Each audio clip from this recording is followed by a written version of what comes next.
খুব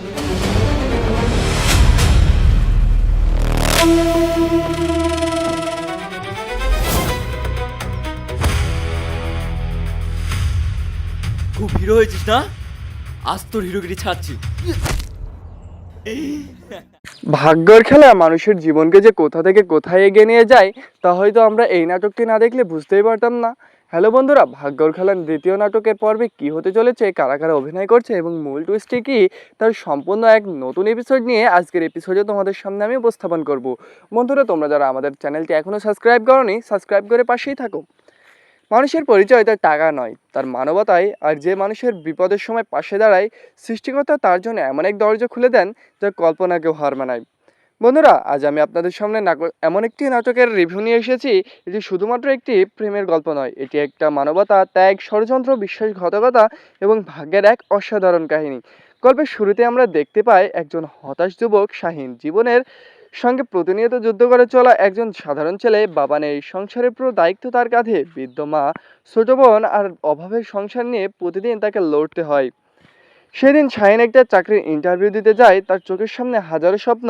হয়তো আজ চাকরিটা হয়ে যাবে, হয়তো তার কাছ থেকে মায়ের সকল কষ্ট কমবে, হয়তো তার বোনের পড়াশোনার খরচ নিয়ে আর চিন্তা করতে হবে না। কিন্তু ভাগ্য যখন তার জীবনের নির্মম খেলা খেলছিল, ইন্টারভিউ বোর্ডের সামনে দাঁড়িয়ে সেদিন জীবনের এবং বিনয়ের সঙ্গে বলে, স্যার যে কোনো একটা কাজ হলেই হবে, কিন্তু উত্তর ছিল, তোমার কোয়ালিফিকেশন অনুযায়ী আমরা চাকরি দিতে পারবো না।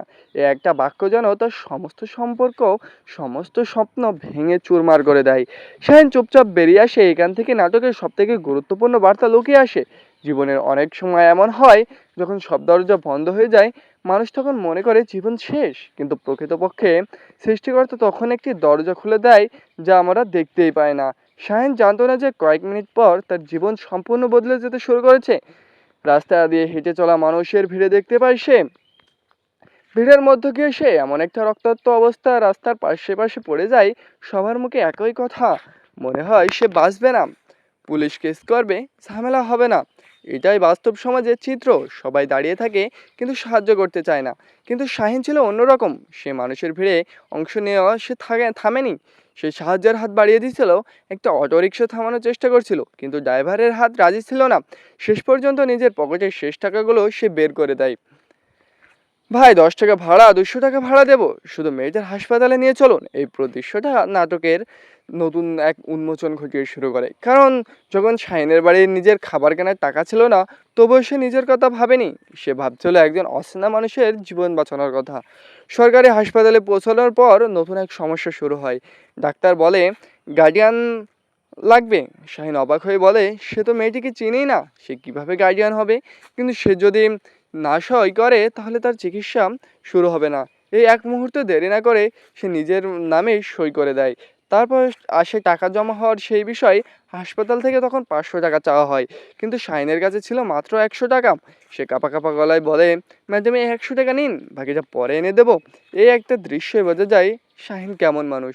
সে ধনী নয়, সে ক্ষমতাবানও নয়, কিন্তু তার হৃদয় ছিল অসাধারণ।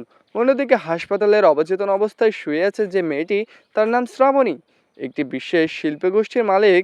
সে তার মেয়ে। কিন্তু শাহিন যখন জানে না যে তার জীবনে বাঁচাতে সে সব কিছু করেছে, সে মেয়েটি আসলে কত বড় পরিবারের সন্তান। এবং হঠাৎ তার কোন কাজে বেজে উঠেছে। ফোনের ওপাশে ছিল শ্রাবণীর বাবা। শাহিন হঠাৎ ঘটনাটি লুকিয়ে থেকে বলতে চাইল যে সে নাকি এখানে কিছুই জানে না। প্রতিটি টুইস্ট, প্রতিটি অংশ, প্রতিটি রহস্য, প্রতিটা কাহিনী, প্রতিটি দারিদ্রতা, প্রতিটি স্বপ্নের মাঝে যেই সত্যটি লুকিয়েছিল, সেটি হচ্ছে শাহিনের জীবনের এক মহাযুদ্ধ। মেয়েটি তার কথা সব শুনে, তারপরে তার জীবন কাহিনী, তার সব কিছু বুঝতে শুরু করে। এভাবে শাহিন হয়তো ভেবেছিল তার জীবনটা এভাবেই কাটবে, কিন্তু বন্ধুরা না। যখন জীবনের এক মূল টুইস্টে আমাদের সামনে অতিবাহিত হয়, তখনই আমরা বুঝতে পারি আমাদের জীবনটা কত অর্থবহ। হঠাৎ এরপরে মেয়েটি ফোন বেজে ওঠে, যেখানে ফোনের ওপাশে ছিল শ্রাবণীর বাবা। শাহিন সব ঘটনা খুলে বলল। সংবাদ শুনে বাবা দ্রুত হাসপাতালে ছুটে আসেন। হাসপাতালে এসে যখন তিনি মেয়েকে জীবিত দেখেন, তখন তার চোখে জল এসে যায়। একজন বাবার জন্য যে কতটা স্বস্তি হতে পারে আর কি হতে পারে, ডাক্তার জানান সময় মতো হাসপাতালে আনা হয়েছে বলেই বেঁচে গেছে। আর প্রকৃতপক্ষে কৃতিত্ব সম্পূর্ণ শাহিনের। আর সেই কৃতিত্ব সম্পূর্ণ শাহিনের। শ্রাবণীর বাবা যখন শাহিনকে নিয়ে খুঁজতে থাকেন, তখন তিনি সামনে এক মূল টুইস্টে উঠে আসে। তিনি জানতে পারেন যে এই অচেনা ছেলেটি হলো তার মেয়ের জীবন বাঁচিয়েছে। এভাবেই গল্পটি প্রতিনিয়ত অতিবাহিত হতে শুরু করে। তিনি শাহিনের সামনে দাঁড়ান এবং কৃতজ্ঞতা, সম্মান এবং শাহিন এই বিনয়ের সঙ্গে বলেন, আমি কিছুই করিনি স্যার, কিন্তু হিসাবে আমরা যা করা উচিত ছিল শুধু সেটুকুই করেছি। এই সংলাপের মধ্যেই চরিত্রটি মহত্ব উঠে ওঠে। অনেকেই উপকার করার প্রতিদান চায়, অনেকেই সাহায্য করার নামও কামাতে চায়, কিন্তু শাহিন সেরকম নয়।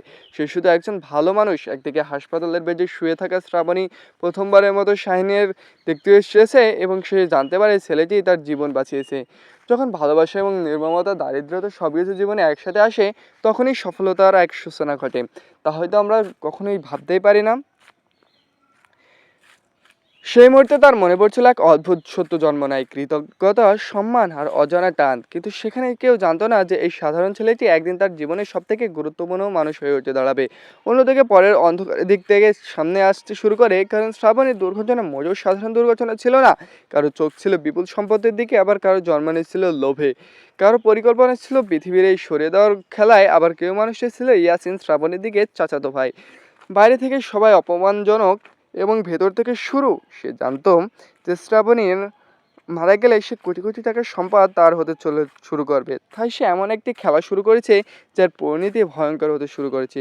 কিন্তু সে জানতো না যে তার পরিকল্পনার সামনে এসে দাঁড়িয়েছে একজন গরিব যুবক, তার নাম শাহিন। সেই শাহিনই তার জীবন এবং সমস্ত ষড়যন্ত্রকে ভেঙে ফেলে।